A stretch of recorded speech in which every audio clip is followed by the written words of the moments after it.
So the ACLU is also another organization that is really looking into these crimes, but they are doing it in their own way, just like Mills Melter. He cannot come out and publicly say everything he's doing because this requires a lot of underground investigation.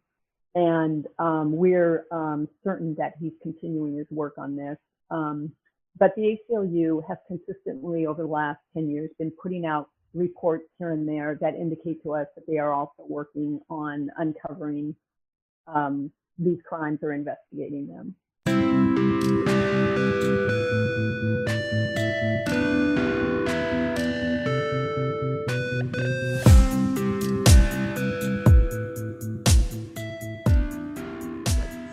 So, welcome to another episode of Chatter. Today we have Constance Hannah Rose, the founder of Advocacy for Humanity. Wow, there's a lot of words that I screwed up there.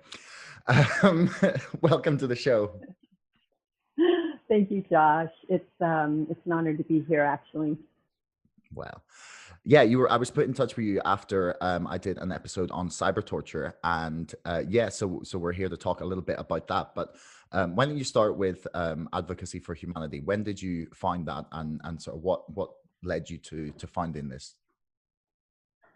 Okay, well, first of all, I'll make a slight correction. It's Advocacy for Humankind, although that makes it more complicated, but that's okay, no problem. I founded it in 2018, and I founded it because first of all, came a support group. So as you probably know from your exploration into cyber torture, there are people all over the world being targeted for what I would like to call organized harassment, cyber torture, as you put it. And what it appears to be is a set of protocols, which we can get into later, but there's many levels of issues with these crimes. One is law enforcement will not respond or investigate, which is a huge problem. Another problem is people don't generally believe people when they're trying to explain, whether it's to loved ones, to law enforcement, to their boss, coworkers, etc. And there's other issues too. But before Advocacy for Humankind, I started a support group for victims of these crimes in the Bay Area. I'm here in San Francisco area. And we started out pretty small, but at this point we have over 150 members on our mailing list. And we do have regular meetings, whether it's by conference call or by meeting in person. Our last meeting was in person. So we started doing a little bit of activism work through the support group. The first thing we did was we went to some of our local politicians they'll go to a coffee shop and they'll answer people's questions.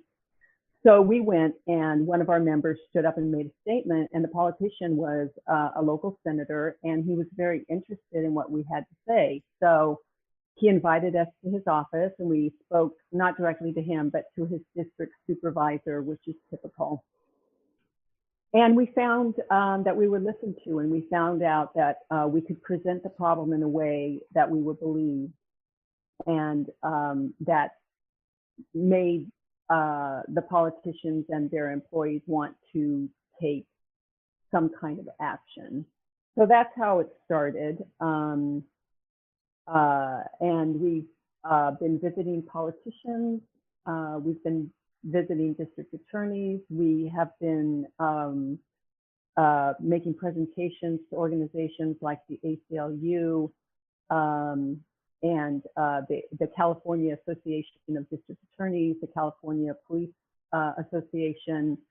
And we have found a way to present the problem in a way that we're not only believed, but that causes a great concern with law enforcement. So the problem in the past, there's been people reporting these crimes for decades. I would say probably since the earliest person I know is Eleanor White, who is a whistleblower engineer in Canada. I think she started trying to do activism around these crimes in the 1980s. But it's, for the most part, for people, it's been like banging their head against a brick wall. But now we do have believability now. There's more news stories coming out all the time. And then, as you know, Niels Meltzer, the UN special reporter, or rapporteur, I think how they call it, on as something like degrading human torture or something like that. It's a long, it's a long title he has there. Yeah. But he has come out and he requested submissions. So that is a huge step. We also found, we have also found that the ACLU is working on these crimes in the background. But this is a major, I mean, these are major crimes and it's huge. And if you can imagine the mafia from, let's say, the Godfather times, add technology onto that and add a worldwide network, that's basically what you've got. And it's brutal. Yeah.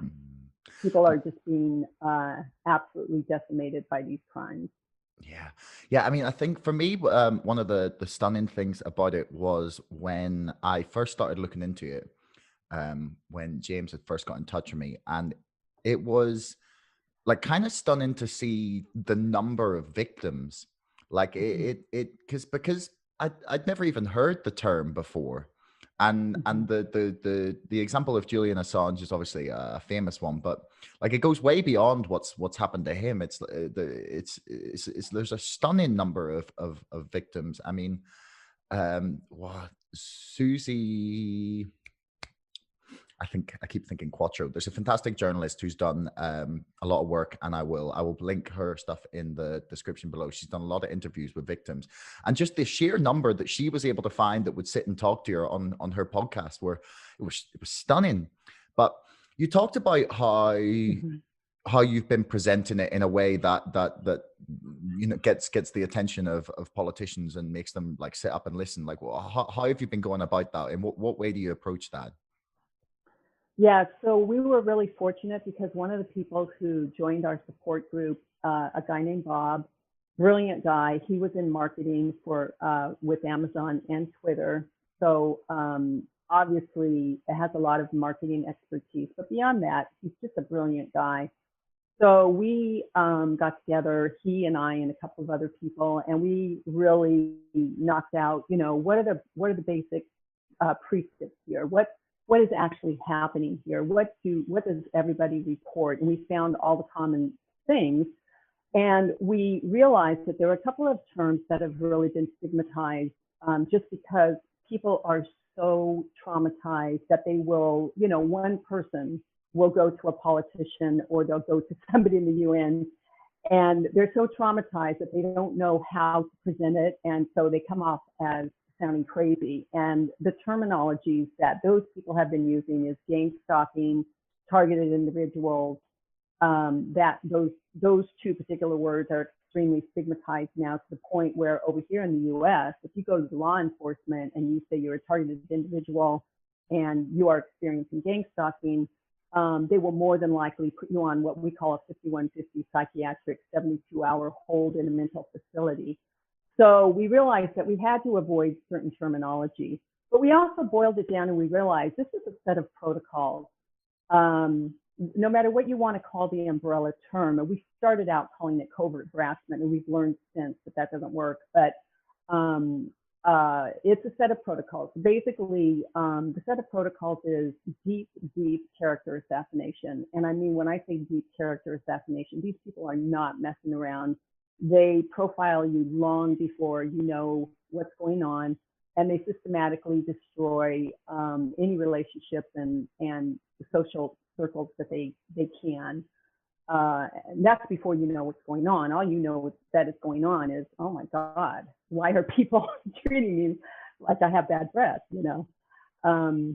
And you lose jobs, people lose jobs, etc. And then you realize, then they kind of slowly let you know that you're under surveillance, and that's also deep surveillance too.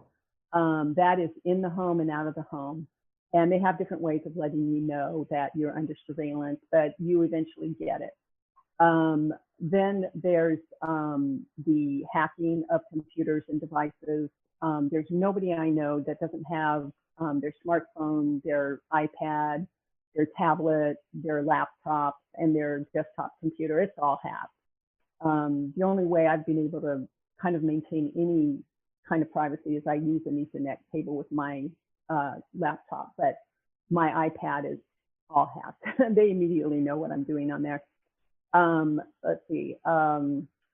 What are the other protocols? Okay, then they recruit as many people as they can into participating in this. So whatever neighborhood you live in, it doesn't matter. You can move. I moved across country. You can move across country. It's going to follow you, and they will set it up. And I think that they do this through several organizations, including Neighborhood Watch organizations, that sort of thing. So there's other protocols. I should probably pull up my presentation and look, but basically this is a set of protocols. And when you break it down and present it like that, there's no reason for people not to believe you. Oh, one of the other protocols, of course, is the directed energy weapons, which I'm fortunate I do not experience that, but many, many people, most of the people in our support group are victimized by directed energy microwave weapons. So we always point back to credible news stories. And we were really thrilled when Ronan Farrow came out with his expose on Harvey Weinstein, because these are the protocols that Harvey Weinstein was using to victimize his Me Too survivors. So Harvey Weinstein, then Leah Remini has come out with her expose on the Church of Scientology. That whole first season of that docuseries is a perfect example of what we call now cyber torture or organized harassment. I'm using those terms because that's a terminology that we're finding in the press, and there's more and more stories coming out all the time, and so we kind of pick up whatever terminology they're using. So we always point back to news stories. Excuse me, I don't know what's going on here. You're right. Oh, Siri thinks I'm talking to her. Yeah, so anyways, I'll stop there and let you interject here. Yeah, is there like from also for anyone listening, I would recommend that you listen to the episode that I was talking about, that I'll link it in the description, and any of the stuff we talk about, like direct energy weapons, I will also link news stories in the description, just if anyone thinks we're being crazy. Like one of the things that often strikes me here, and perhaps you can answer this, is like, is there a common thread of like in terms of who is victimized by this? Is there something that you've noticed, even just in your victim group, like anecdotally, that like ties all these people together?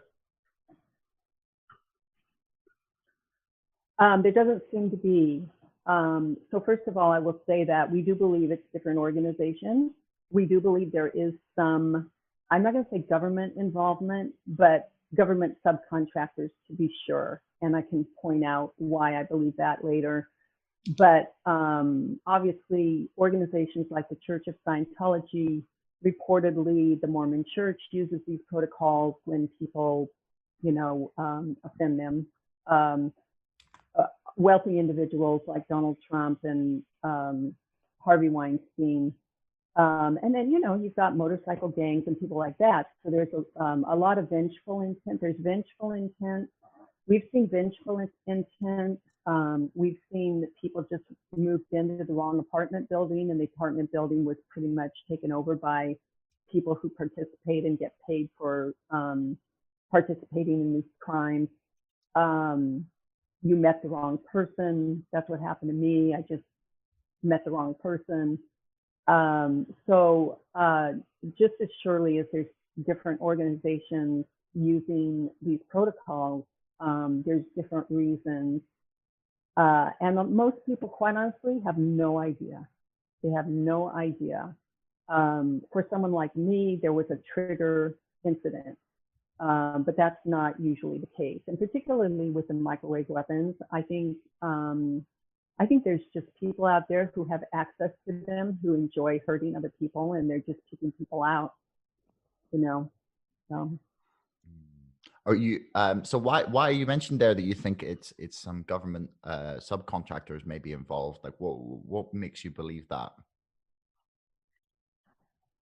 Well, first of all, we know from patents that we found that at least the U.S. government and probably other governments as well are creating these microwave weapons. We also know that the U.S. Government, particularly the FBI, the intelligence agencies, they created several programs, most notably the COINTEL program from the 1970s, which was banned, whereby they were stalking, I guess, following, tracking, bugging. Martin Luther King is a great example of this, setting him up for failure, etc. So we know that those programs have existed in the past. We don't have any reason to believe that they haven't continued in some way, shape, or form, but we do believe that since that church committee, they have transferred it on to probably the whole military-industrial complex. Now, there's 2 points I want to make about that. One is that we have found online that there are agents that are called surveillance role players, which is very apt because typically everybody in this program gets stalked and harassed by strangers.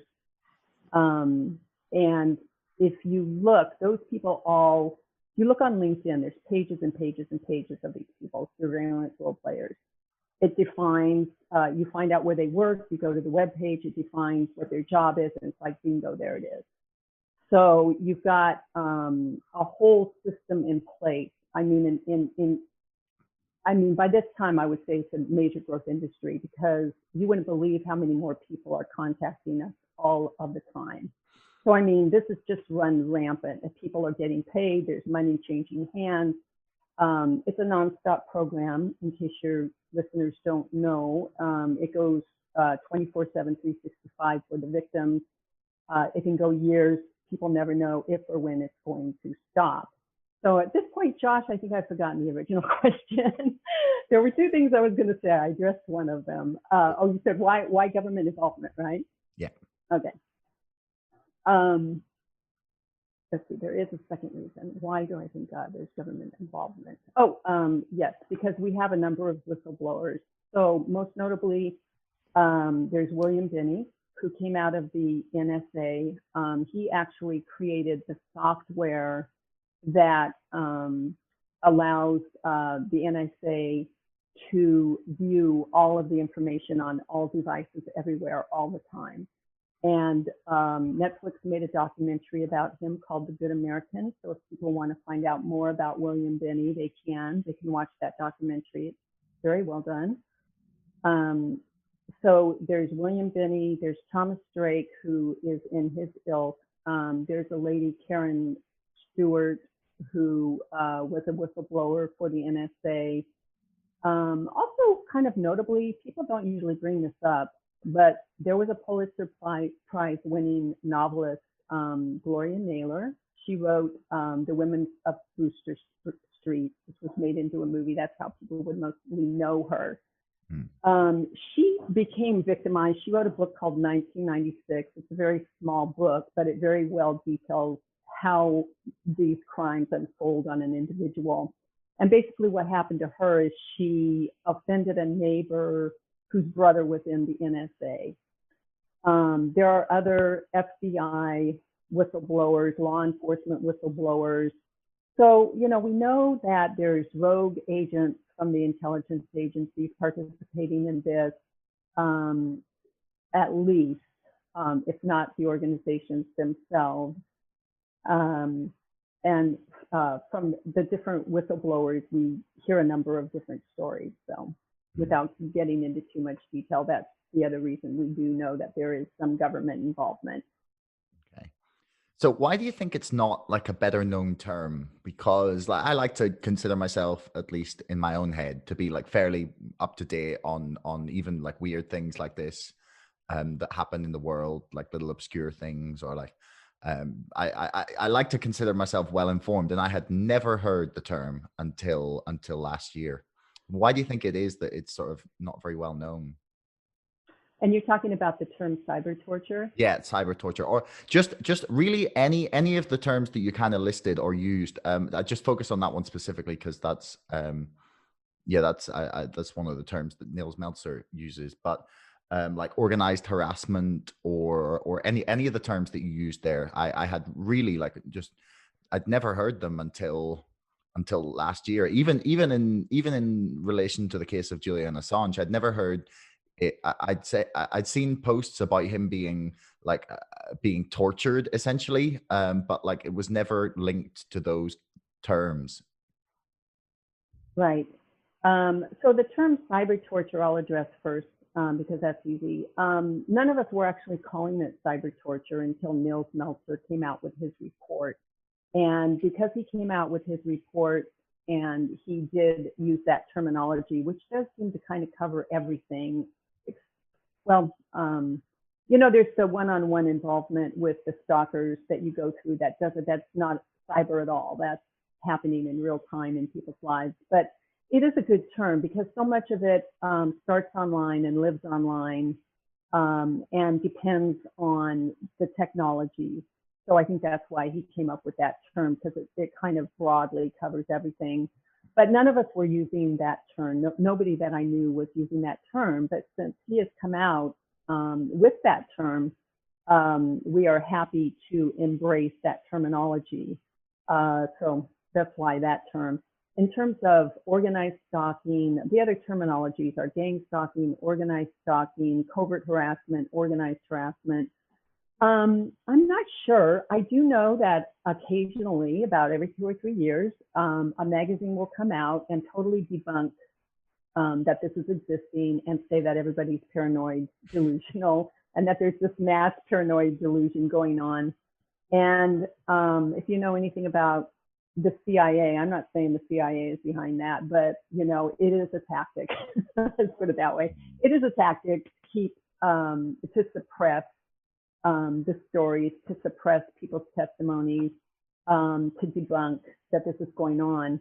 But I will say that there was a psychologist who was widely featured in one of those articles who has changed his tune, and he came out with a report. Can't remember the guy's name, unfortunately, but he came out with a report about 6 months ago saying that he'd been contacted by so many people that he now realizes that he was wrong in saying that this was paranoid delusion. Mm. So, I think there's that. It's really hard to say. I know that I talk to people about it. We give out brochures, we hand out flyers, and you're right, very few people have heard of it. So I don't know, but I do know that right now it is becoming better known. It used to be that I never met anybody who had heard of it. And now my sister knows another person undergoing this. The temple that I attend, probably 3 or 4 people have friends or relatives that are undergoing this organized harassment. So it's coming to the surface slowly but surely. And of course, for us, it can't come to the surface fast enough just because, the suffering is unbelievable. The calls I take, you just can't imagine. Yeah. Yeah, no, it's got to make you feel like you're just losing your mind. I guess it's I honestly can't imagine what it must be like. Yeah, it's a really shocking phenomenon that I don't think I don't think there's really like an equivalent in history.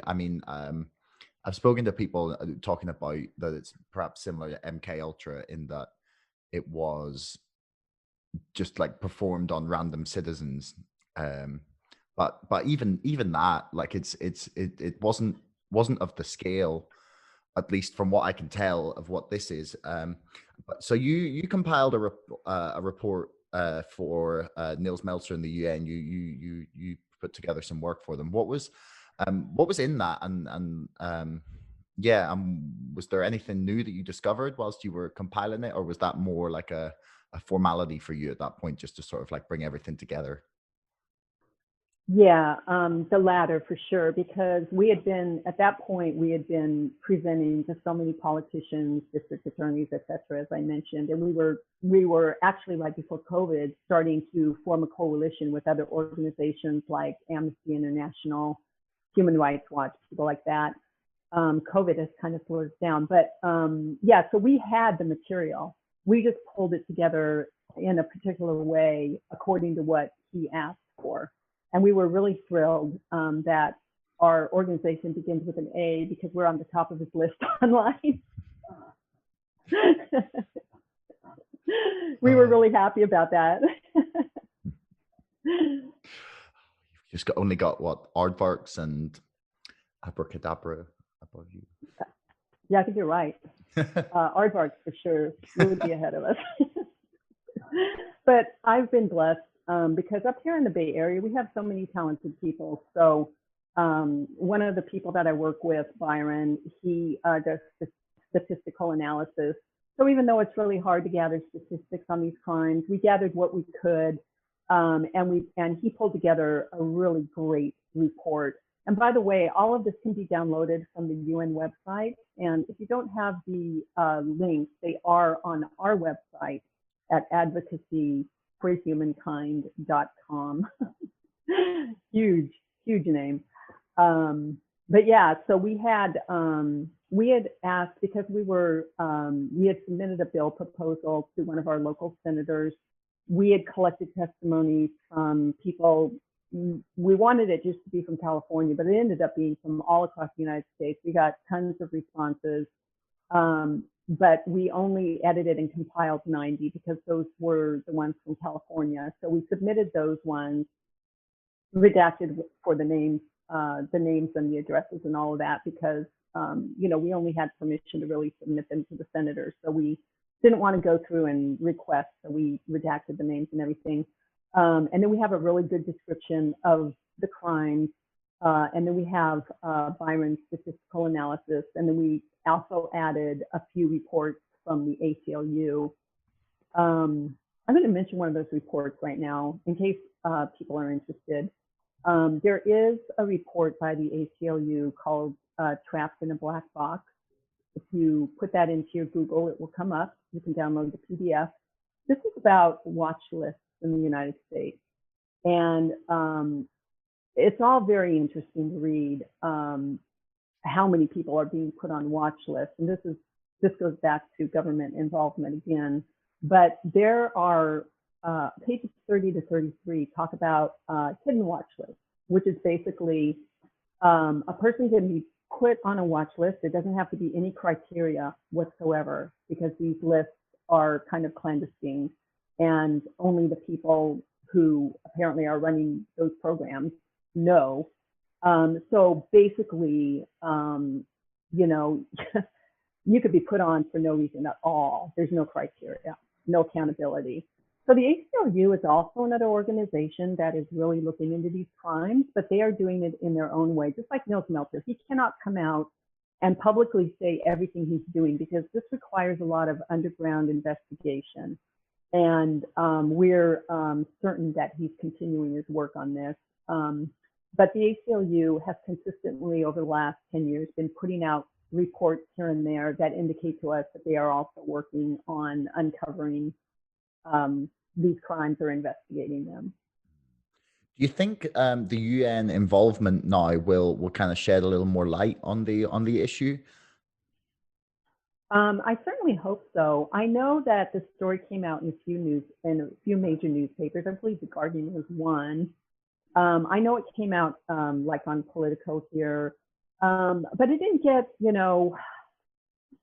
it's not in my Apple news feed. Let me put it that way.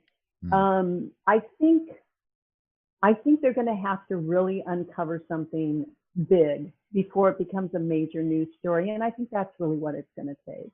I mean, what sort of level are you talking? That like they discover that they can really like start, I don't know, prosecuting people in networks that are taking part in this, or like rogue government agents, or like is that okay? So I mean, you'd like to think that that's what they would be pursuing, because when they're taking it seriously, then that's where you would be looking. You would be trying to get big big things like that happen. You know, that is probably the only way to bring to shed light on the fact that this is happening. Is it, have you found that it's like concentrated in certain countries, or is it fairly spread out across the world? Well, we know that it's worldwide because we even have people in our support group who have traveled the world and it's followed them everywhere.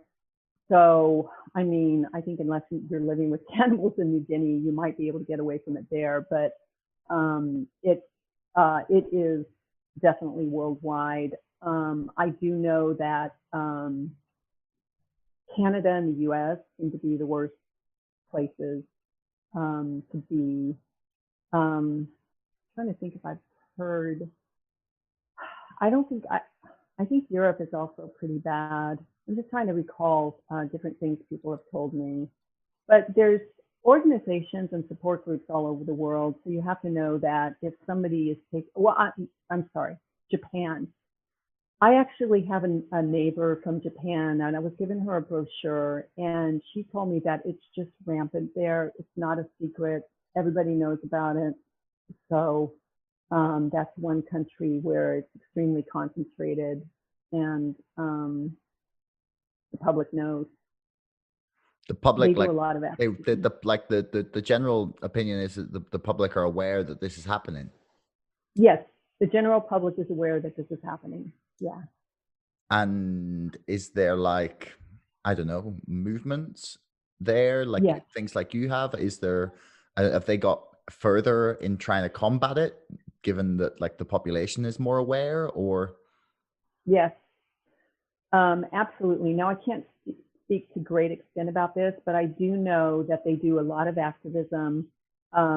We've been having an international TI day. I hate using that terminology. Um, every year on August 29th, and Japan typically has one of the biggest showings.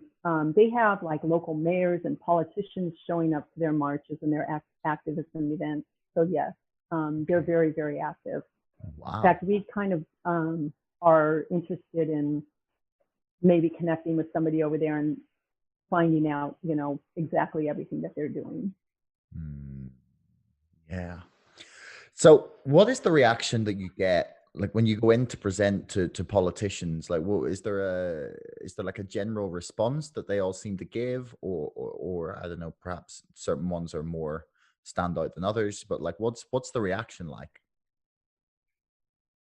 Yeah, so we kind of created this way of going about this. As I mentioned, a lot of our local politicians, they do have events where they'll have a town hall meeting or whatever. So we kind of created this system of creating a 1 minute elevator pitch, going up to them, talking to them about it, and asking for a meeting. So that's kind of what we use. And typically, every time I talk to any of them, they're like, "What? I haven't heard about this." And of course, you know, there's people in line behind you waiting to talk to them. So you have to keep it to 1 minute. So you can't give them the whole ball of wax. But we usually do get the meeting. We get in the door. We're usually talking to district supervisors. We don't ever run into people not believing us, but there are points that they've told us, you know, you should change this, or you know, that's beyond our believability right there. And if you're familiar with the concept, the Overton window, it's basically in politics that the politician has to stay within that window of believability when he's addressing his constituents. Going out of that window will kind of do harm to them. But so anyway, we've found a way to stay within that Overton window. But they typically believe us. Some people want to help, some people don't, you know.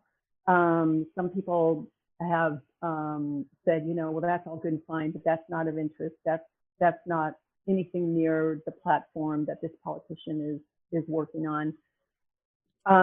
We have one federal Congressperson Jackie Spear. Her office became very, very interested in the directed energy weapons. So the person, Bob, who I told you about, he's been working with them on that. And then I actually have had several, I had one senator and a couple of people that we presented to who said, oh, you know, we never had a name to put on this, but this has been happening to somebody I know. And the senator himself said he knew what it was like because he'd been mobbed. You know, the gang stalking or the organized stalking is kind of like flash mobbing. If you remember those videos where everybody would show up and sing a song, it's kind of like that, but everybody shows up and they're picking on you, Yeah. you know, so. Oh. Very pleasant, I must say. He had an understanding. He got it, and his platform was mostly mental health. I think if he had been staying in office for longer, he would have. You know, we did submit a bill proposal. I think he might have put it in his packet eventually, but it was this last year in office, and you know, they wanted to leave their. Yeah. So we've gotten positive response from everybody. We were told, because we were calling it covert harassment at first. You know, we're trying to stay away from, you know, all of the stalking. But we got told by a major district attorney in this state that we ought to use terminology that people can relate to. Sorry, try and take a sip of you're water not and try not to choking. inhale it all. Sorry, keep going. Yeah, no problem. Yeah, so we were presenting to this one district attorney who happens to be pretty powerful in this state. And she said, you know, covert harassment, nobody knows what that is. Nobody's heard of it. You need to use terminology that people are familiar with. So then we started calling it coordinated stalking, which we've kind of stayed with. But we're finding that, so Niels Meltzer came out with the terminology cyber torture. And then there have been some prosecutions recently, and the newspapers are calling it organized harassment. So actually, I do want to speak very briefly and say that there was a case in Canada where 3 ex-cops got convicted. There is a case here in California. One of our support group members, we were lucky enough to get an attorney who's targeted to be part of our group, and he helped her. They got a conviction. And so there's been a few popping up here and there. Is there like an actual legal framework that like brings that all together when you go to court about it, or is it just that they're harassing and stalking you and all of these like individual offenses all sort of rolled up into one case? Right, that's a really good question actually, because currently, you know, so the reason we were visiting politicians is we wanted to get an organized stalking bill on the table, which didn't, you know, it hasn't happened up to this time, but between California law and federal law, I mean, it's all covered. It's just that it's about, I think there's 10 state laws that are broken, and I think there's 2 or 3 federal laws. So it's kind of a combination. So it would be a kind of thing that if I was going to prosecute some of my perpetrators, we would be going in and it would be, you know, you're accused of breaking law number A, law number B, law number C, law number D, which does happen in other cases, you know. So, and then there's the RICO. I mean, RICO is a federal law that is all about organized crime. So there's a lot of sections under the RICO law that apply. Yeah. I mean, the RICO law is that if you can prove that they used, like if that you can prove that the money from people was all connected, then you can charge them all with the same crime, right? There's the Dark Knight. That's in the Dark Knight. Yeah. Yes, that's part of it, but it has a lot of different sections. It would be impossible for me. Okay, yeah, but generally it's about prosecuting like a group of people for the same crimes. Okay. So, Yes, and your mention of money involvement is huge. Yes, mm. in that law. So you mentioned that you discovered that the ACLU were working on stuff sort of in the background, or what was it that you discovered they were working on? Was it just sort of individual cases of stuff, or was there something, were they sort of becoming aware of something more like a larger pattern emerging? Yes, the larger pattern for sure.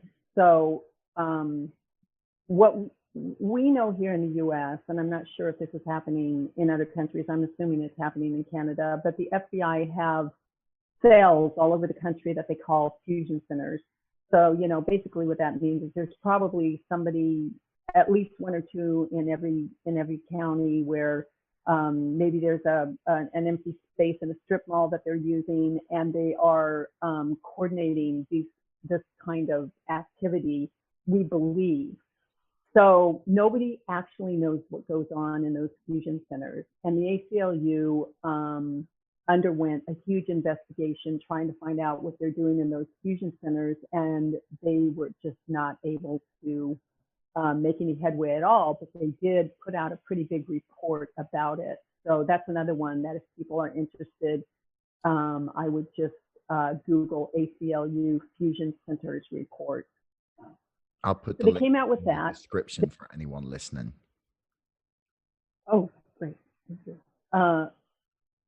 They came out with that. They were the first ones to come out that we knew about, to come out with a little one-page report about directed energy weapons, which was huge because that's been, I don't know why people don't believe that this can happen. I mean, the patents are right out there. Anybody can look them up. And also companies like Raytheon and LRAD have their products right out on their web pages.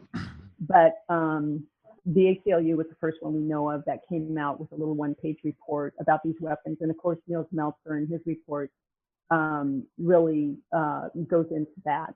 But then the ACLU came out with the Trapped in the Black Box, and that is full of really good information and tells us that they are really looking into this. We did give a presentation to the ACLU, and the man who we presented to got really excited about it. He said, I'm very, very interested in this. I want to follow through, etc. But what the ACLU does is if you have a bill proposal, they will lobby for you. So we did have a bill proposal, but then we didn't because the senator didn't pick it up for his packet. So we didn't end up continuing to work with the ACLU, but we have a relationship there, which is great. So the directed energy weapons, what did they exactly come out and say about it? They just came out with a one page, it was like an infographic, and they basically put a little bit of information about how these weapons work. And they basically even said in that little one page report that they didn't know, that there was much more that probably wasn't in their little infographic one page. And I can send that to you, by the way. Any of this stuff I can send to you. We have reams of information, so I can send all of this to you if you're interested. So that's what they came out with. But the real thing that started cracking this open was the Cuba and China diplomats that were harassed with sonic weapons and probably microwave weapons. And one of those people, Mark Lindsay in particular, we've been in touch with him. He's been out there really talking about this a lot. A couple of doctors have put out reports, and now we just saw a news story I think last week, where they're actually wanting to give law enforcement protection against these kinds of devices. So it's now becoming pretty widely known that these weapons exist, but what people don't realize is that they're being used by rogue people who are probably getting the weapons from the deep web or someplace like that. I mean, I guess if people become aware of them, the patents are out there, the technology is out there. Like if you can get someone to make them, surely shouldn't be that difficult. Like if you're really determined and you have enough money, then it should not be difficult to source or have those sorts of things built. So say someone's listening and they want to kind of find out more or maybe get involved and try and help out people who have been victims. Like, well, what can they do? Well, they can go to our website, advocacyforhumankind.com, and they can contact me directly, because if you go to that website and go to the contact, it comes to me. You know, what we try to do is we try to connect people together to work together on this. And right now, the most important thing, you've brought it up several times, is the public awareness. So even just handing out our brochures, very well explain the crimes. It's a nice looking brochure. People believe it when they read it. They can get that kind of materials by contacting us. They can get involved in public awareness and activism events. And we could put them in touch with other organizations, because there's other organizations that are actually bigger than ours that are working on this too. So, yeah, we can, you know, anything, anybody, you know, I don't know if you're aware, there was a billboard campaign. Of course, you probably wouldn't be aware because it was mostly in the United States, although I think it was also in Vancouver. I actually designed the billboards because that's what my job actually was graphic design. And we had them all across the United States, which was really great. So if somebody wants to contribute to putting up some billboards, donating some money, that always helps. But the problem is so huge. You know, for me, I like to be focused on how do we bring together people from organizations like the ACLU and Amnesty International and get people on board with really working on these crimes. But we also get so many emails from people who are just suffering. So another thing that we need a lot of is people to provide support for those people, because I can only handle so many of those calls. And even though we have a support group, only a handful of those people will take the calls. It's very hard to be on the other side of these calls.